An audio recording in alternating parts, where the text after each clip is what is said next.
Russia says it's sending one of its most high-tech air defense system to an air base in Syria. President Vladimir Putin says the advanced anti-aircraft missile systems would be deployed to the Hemaimim air base. Earlier, the Russian military announced that the guided missile cruiser Moskva is set to be stationed near Latakia on Syria's Mediterranean border. The announcements come a day after a Russian military jet was shot down by Turkey. Russian authorities say the Syrian army has rescued one of the two pilots from the downed military jet. The Kremlin had already confirmed the death of one of its pilots.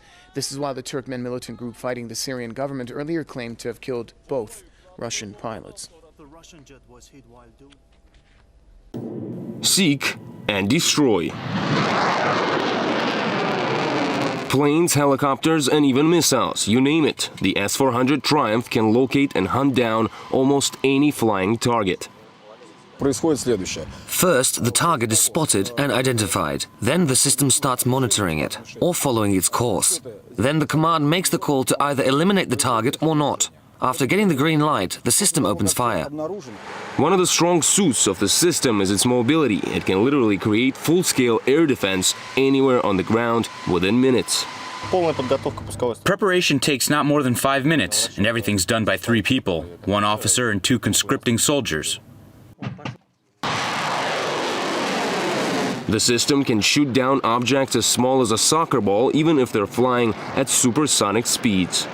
Each S-400 system consists of several elements. One radar, which monitors the skies looking for targets, a second one, which follows specific targets, a command post, and the launcher itself, or the gun, as it's called here in the Army. Combined, the elements of the system can follow up to 300 targets, flying from as low as just a few feet above ground and up to nearly 40 miles high in the skies, which is pretty much around 6 times higher than the average passenger jet. The first S-400 systems are already in service, and along with the older S-300 and Panzer S, protect the skies over Moscow, St. Petersburg, and the central industrial region of Russia. It is planned that the S-400 will completely replace the S-300. Its production has already been ended.